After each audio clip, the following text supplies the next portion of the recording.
let's deal with the sick care system that we live in today. Can you kind of summarize it? Because I mean, I've seen you talk about it a lot, quite a few times. There's probably people watching today that don't know what that means, but we live in a medical care system today in the West that you've loosely defined as sick care. What do you mean by that?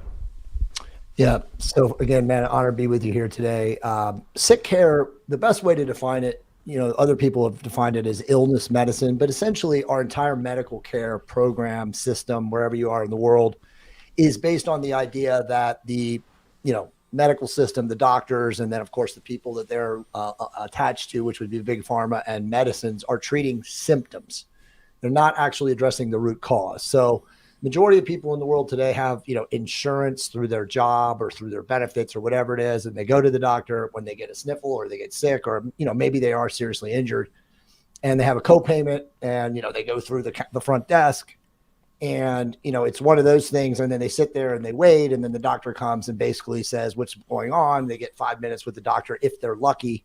And then the doctor writes them scripts for this, this, and this, right? Now, we can put that into the world of like men.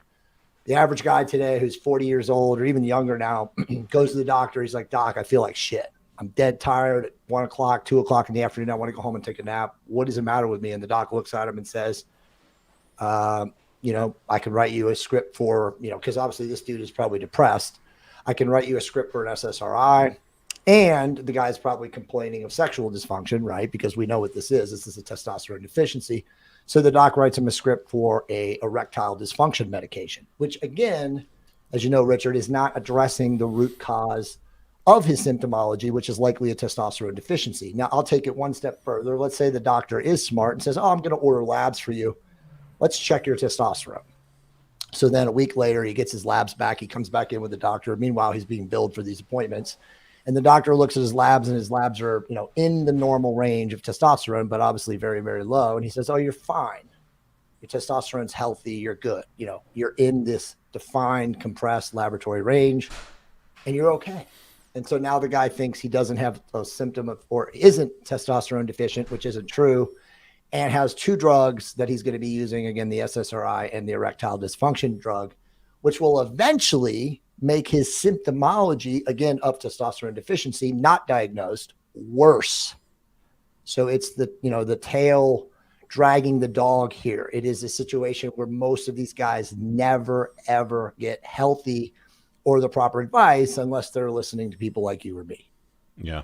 And that's just one example of hundreds, maybe even thousands, right? Like they're like, oh yeah, the entire medical system, and I've experienced this too. Like the entire medical system is designed, and even big pharma is designing the entire system to keep you on their subscription system. Like even right now, and I mean, we'll loosely talk about the beer bug and what's going on with vaccination and stuff like that, sure. But if it walks like a duck and quacks like a duck, right, I call it a duck, right? And what I'm looking at right now in this system is a vaccination protocol by big pharma to get your immune system on their payroll rather than yes, you maintaining your own. I mean, is that something that you would agree with or disagree with? Oh no, 100% agreement. And I wanted to break this news for you. I didn't even tell you that I was going to do this. So hopefully this doesn't get us deleted, but I actually have 10 people right now in Europe who I mentor slash follow me, however you want to look at it. And all of them have had their lab work done in the last 2 months. And they're all, because again, they're in the European Union, they're fully V'd.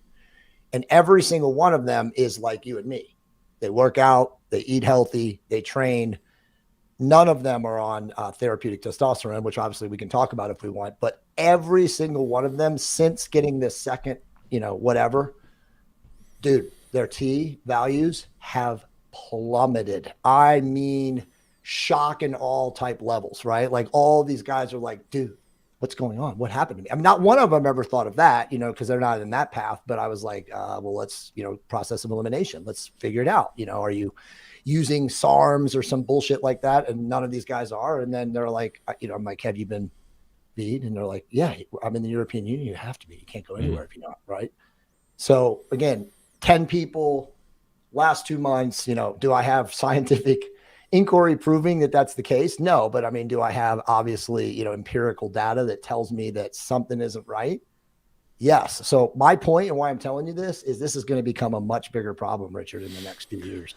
Yeah, we'll see how all that unfolds. I mean, time will tell with that one.